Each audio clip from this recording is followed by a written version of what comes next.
Hi, everyone. Welcome back to English Podcast Voice. I'm Quinn. And I'm Riley. Today, we are diving into a feeling that I think is just universal. It doesn't matter if you're trying to learn a new language or get a better job or even just, be a slightly kinder person. It's that painful feeling of walking in circles for years. Yeah, you look around and maybe you see someone you used to know, right? A friend from school or maybe a colleague you used to work with. Oh, totally. And they suddenly seem to have completely flipped their life. They're like glowing. Yes, they have this new energy, and maybe they finally mastered that skill they were working on. They just look happier, more focused. And you're sort of left on the sidelines thinking, wait, what did they do? What was the secret? What did I miss? That is the core frustration, isn't it? We all want progress. We all want that new chapter feeling. But why does it look so easy for some people and for others just completely impossible? We're always seeing this idea that to change, you need some massive, dramatic life overhaul. And that expectation is exactly what stops us, especially when we're facing something huge like learning a new language. Right. Think about the English learning journey, especially, for an intermediate B1 learner. The goal fluency, it feels so far away. Oh, absolutely. It feels like climbing a mountain where you can't even see the top. Yeah. There's so many new words, and the grammar feels like it shifts every time you look at it, and then you're trying to make sounds that your mouth just does not want to make. It's overwhelming. And that feeling, that overwhelm, leads to fatigue just thinking about how big it all is. So we wait. We wait for the big action moment. We expect that movie scene, the one where the hero suddenly figures it all out, learns the secret skill instantly, and then boom, they win. But here's the core idea of this whole deep dive, sort of the mission statement for our analysis today. Life change usually does not happen in one big, dramatic, movie-style moment. It happens from many, many small choices, day after day, repeated again and again. These tiny decisions, these little daily upgrades, that's the real mechanic of lasting change. We're going to explore those mechanics today, and we'll be using simple, clear English that's perfect for our intermediate B1 learners. We want to give you things you can actually do right now to start building that momentum. And we'll naturally define any important vocabulary as we go. We'll use context, simple definitions, and then at the very end, we have a special word tour for a quick final workout. So if you're ready to stop feeling stuck and start seeing some real, tangible progress, stick with us. But first, before we dive in, we have a tiny favor to ask you. It's actually one of those small actions we're talking about. It is. Please take just 1 second to like this deep dive and subscribe to the channel English Podcast Voice.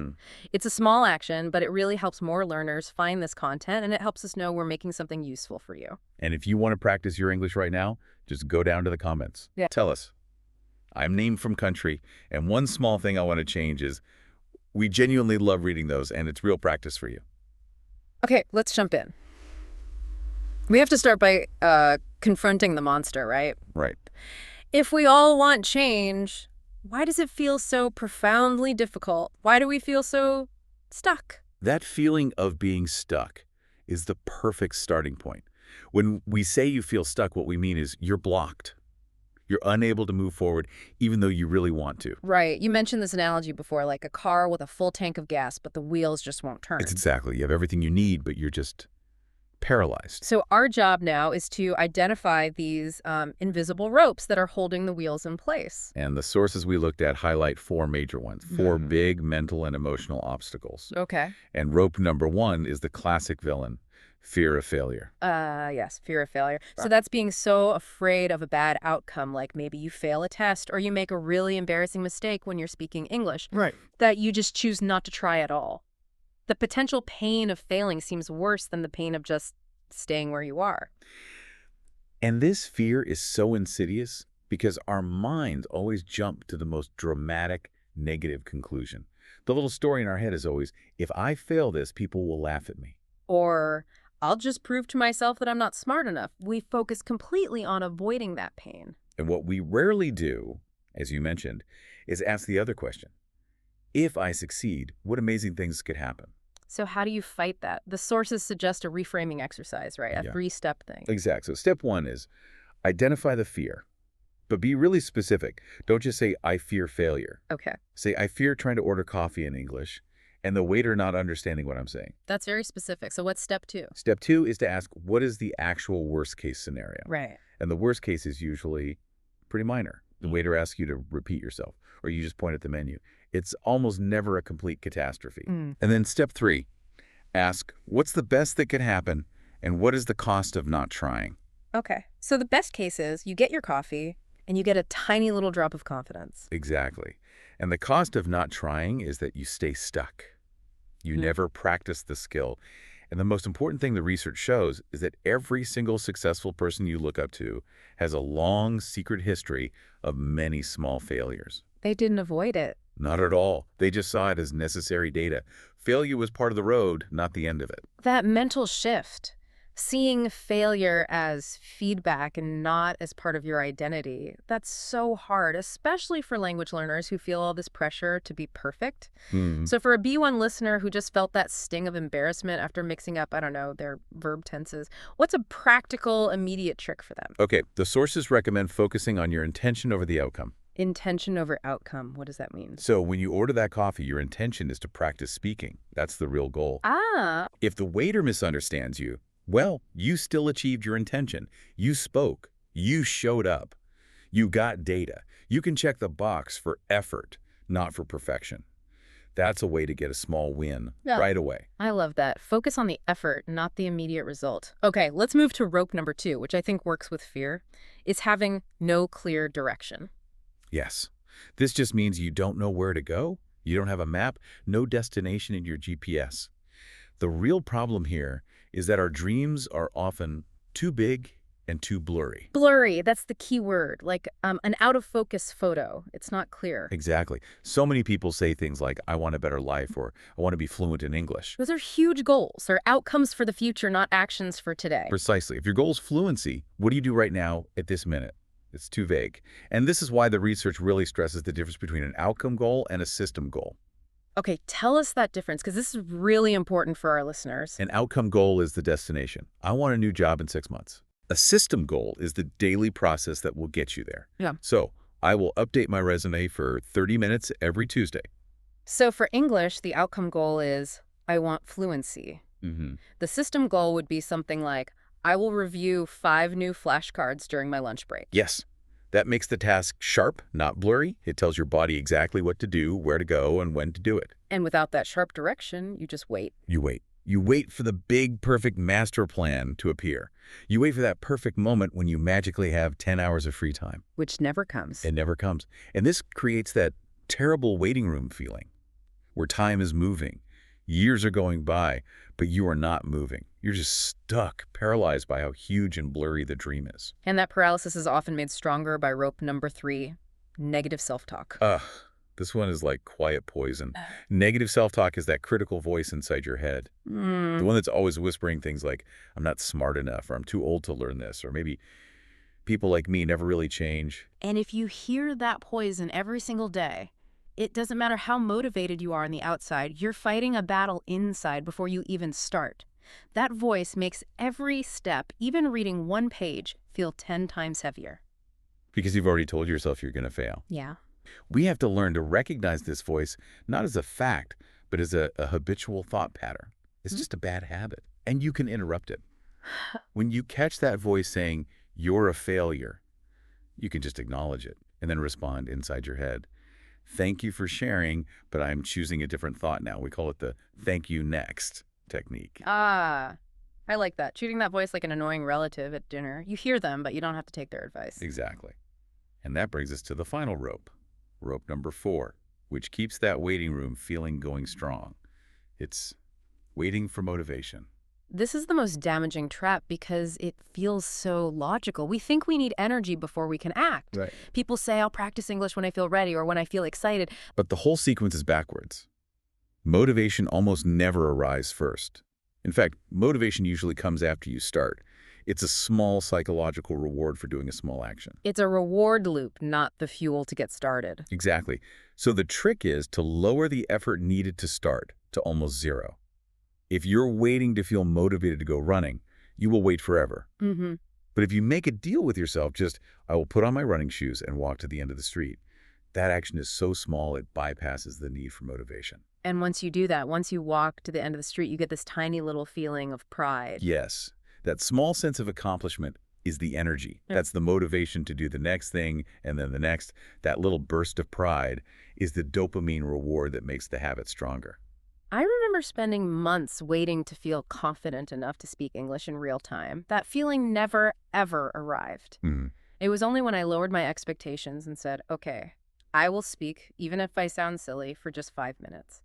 That's when I started to feel these little waves of confidence. The confidence was the result of the action, not the cause of it. Exactly. So the first most important step is just noticing these four ropes: the fear, the no direction, the negative self-talk, and the waiting for motivation. You can't cut a rope you can't see. Right. Once you identify which one is holding you tightest, is it the blurry goal or is it that negative inner voice? Yeah. Then you know exactly where to focus your effort. Okay, so we've identified the problem, the ropes that stop us. Now for the solution. If change isn't a big, dramatic explosion like, boom, new life, then how do we actually do it? We do it by understanding that real change is never a sprint. It's a slow, compounding process. It's like growing a massive tree. Okay. You don't shout at a tiny little sapling demanding it become a huge oak tree tomorrow. Yeah. You give it daily care. A little water, a little sunlight, and most importantly, time. Those daily drops of water are your small actions. They look tiny on day one, but they add up. Add up. That's such an important phrasal verb here. It means lots of small things, put together over time, become something huge. The power of compounding. Yes.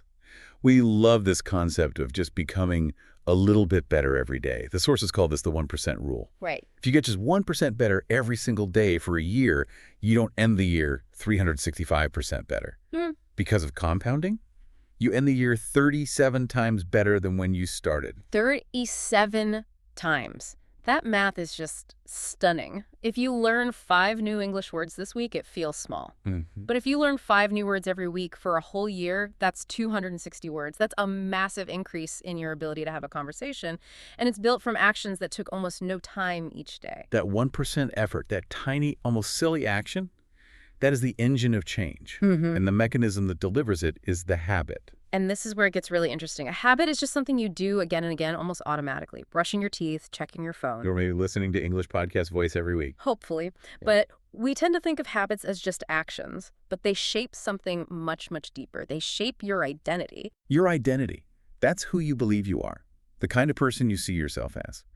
If you decide, I'm going to read one paragraph of an English news article every morning with my coffee, and you do that for a few months, you stop thinking, I am someone who struggles with reading in English. You start to internalize a new definition of yourself. You start thinking, I am the kind of person who reads in English.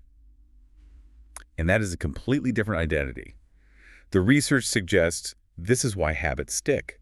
If you believe you are a runner, well, running becomes easier because it aligns with who you are. It's no longer a difficult fight against yourself. It's just what you do. Exactly. It's like putting on a uniform or joining a club. Once you wear the uniform of an English reader, the action of reading feels expected, not forced. So for our listeners, the question is, what tiny habit can you start today that reinforces the identity of a successful English learner? We need actions that are so small they feel silly not to do them. Right, bypassing that motivation trap completely. Okay, let's give them some concrete B1 level small action ideas. Okay. Action 1, the 1-minute shadow. Find one line from a movie or a song in English. Replay it and repeat it out loud. That's shadowing, just 5 times.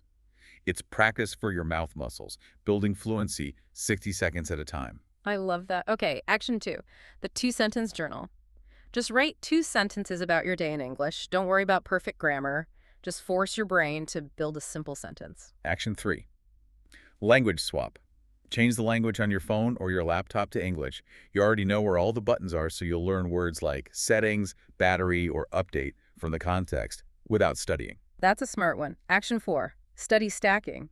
This is when you connect a new habit to an old one. So for example, after I pour my coffee, that's the old habit, I will open my flashcard app for 3 minutes. That's the new habit. The existing routine acts as a trigger for the new action. It's powerful. And what's the last one? Action 5, the mindset habit switch.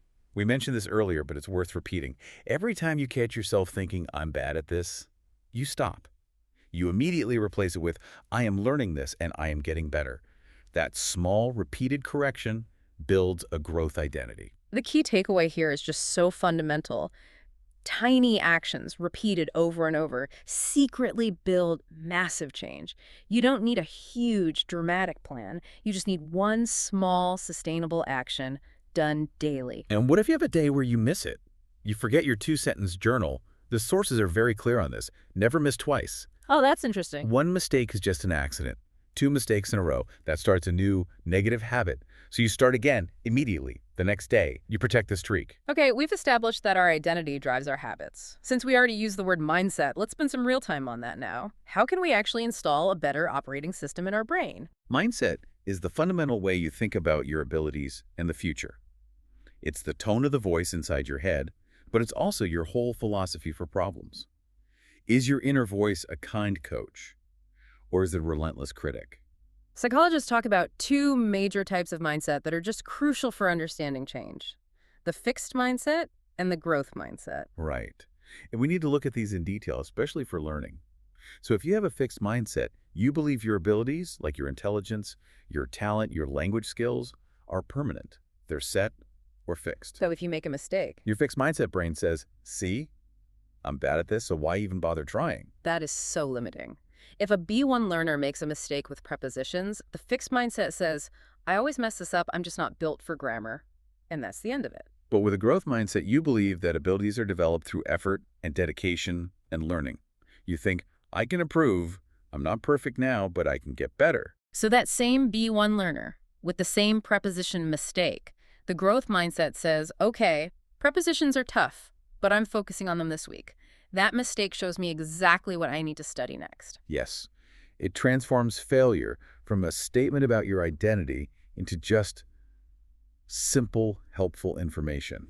And this isn't just positive thinking, is it? There's a real physical mechanism in our brain that explains why this is so powerful. Yes, there is. It's called the Reticular Activating System, or RAS. Don't worry about the complicated name. Just understand what it does. It sounds like a secret agent in the brain deciding what information gets through. That is a perfect description. Yeah. The RAS is the brain's filter. We're exposed to millions of pieces of information every second. The RAS decides what is important enough for your conscious mind to even notice. So it filters things out. If it didn't, you would be completely overwhelmed. And it filters based on what you have recently prioritized or what's emotionally important to you. Can you give us another example? Of course. Think about cars. Let's say you decide you want to buy a specific car, maybe a bright red one, a specific model. Before that decision, you never really noticed that car. But the moment you decide you want one, suddenly you see them everywhere. Every fifth car on the street is that exact red car. That has happened to me. It feels like the world is suddenly full of them. The cars were always there. Your RAS filter simply decided that this car was now relevant to you, so it started showing them to your conscious mind. Okay, I get the filter. So if my inner voice is that negative self-talk we discussed, how does that program the RAS? Well, if your inner voice is constantly sending the signal, I can't, I fail, your RAS filter is programmed to look for proof that you are right. Wow. It will show you every mistake you make, every rejection, every embarrassing moment, and it will actively ignore the small signs of your success. So your brain is literally hiding your own progress from you because it believes the negative story. It's suppressing. It is. But if you install the new app, the growth mindset, and you start deliberately telling yourself, I'm learning, I'm improving, your brain changes its filter. It starts showing you the small signs of progress. That one sentence you got perfectly right. Or that idiom you understood in a movie. Or just the fact that you showed up to study today. So we can literally reprogram our minds by changing the input. How do we do that? What are the tools? We have 3 simple but really powerful tools for reprogramming that RAS filter. Okay. Tool number 1. Affirmations. An affirmation is a positive sentence you say to yourself on purpose. And for them to work, the research says they have to be in the present tense, as if they're already true. So don't say, I hope I get better at English. Say, I'm getting better at English every single week. I am a successful and committed learner. Exactly. You choose it and you repeat it. You replace the old negative thought. Okay. Tool number 2. Visualization. Visualization is more than just thinking. It's closing your eyes and vividly imagining yourself successfully doing the difficult thing. You have to use all your senses. So if you're afraid of job interviews in English, You close your eyes, and you don't just see yourself speaking. You hear your calm voice, you feel the confidence of your posture, you feel the relief when it's over. The brain registers that mental rehearsal as real practice, and it prepares the RAS for success. That's smart. It's practice without the pressure. And tool number 3. Gratitude. Gratitude is just the feeling of being thankful, even for small things. And why is that so powerful for reprogramming? When you look for things to be grateful for, finding one good moment in a difficult day, for example, you force the RAS filter to look for positive evidence in your life. You shift your focus from lack, from I'm not good enough, to abundance, to I have resources and ability. So just writing down 3 good things every night is an act of gratitude. It is.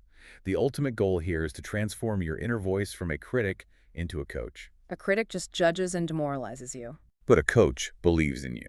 A coach points out your progress and guides you after a mistake. Once you have that coach installed and your RAS filter is looking for proof of success, you're ready to take on the final enemy that keeps us in that waiting room. Yes. The great enemy of momentum, of habit building, and of mental peace is perfection. Perfectionism. The need for something to be 100% flawless, no mistakes, no awkwardness, before you even allow yourself to start. It's not really about having high standards, it's fear, just dressed up in a nice suit. It is the ultimate way to delay. And this leads right back to that trap of waiting we talked about. People wait for the perfect moment. When my English vocabulary is bigger, then I'll talk to strangers, or when I have the perfect desk and the perfect quiet time, then I'll start that big program. But as we said, confidence is earned after you start, not before. You have to jump in the pool to realize the water is fine. If you wait for the perfect day to practice, you might wait forever. That day doesn't exist. That waiting is so costly. I remember telling you about my first attempts to record myself speaking English. You said you deleted so many of them. Why was it so difficult? Oh, it was just agonizing. I was obsessed with being flawless. I worried that my voice sounded weird in English or that I paused too much. If I accidentally used in instead of on, I would delete the entire 5-minute recording. I'd think, this is trash. No one can hear this mistake. My perfectionism was a form of self-sabotage. Self-sabotage. Actively destroying your own chances of success, usually because of fear. So how did you break that cycle? I just got so tired of trying to be perfect that I lowered the standard a lot. Okay. I told myself, okay, this video has 2 mistakes, but it delivers the main idea and it is good enough. And I posted it, and I accepted the mistakes. And guess what? The world didn't end. The world did not end. I got dozens of comments saying, you sound clear, or thanks for the tips. No one cared about the small error. That is the motto that needs to be framed in every learner's room. A messy start is better than a perfect one day. Because one day, so often, means never. Exactly. So if you're waiting for a sign, this is it. Start now. Start imperfectly. Don't worry about changing everything. Just ask yourself, what is one simple, messy action I can do today to build momentum? Momentum is the key word. We define it as that moving energy that makes it easier to keep going once you've started. Right. Think of pushing a really heavy bicycle uphill. That first push requires a huge amount of effort and force. That first push is the messy start, the 5 minutes of practice. Right. But once the bike is moving, you need much less force to keep it going. You just need gentle, steady effort. Your small, imperfect daily actions provide that initial push, generating the momentum that carries you forward. And that makes the habit feel easier and more natural the longer you do it. So the micro-challenge here is super practical, low effort. Think of one small thing you keep putting off, that first voice note, that first page, and just give it 5 minutes today. That's it. A low-effort commitment that just opens a small door and starts the momentum. Don't plan for a perfect week. Just win the next 5 minutes. Now let's talk about the final piece of this puzzle. Because even if we fix our minds and our habits, sometimes the world around us is still pulling us down. We have to talk about the influence of your environment. Your environment is everything around you.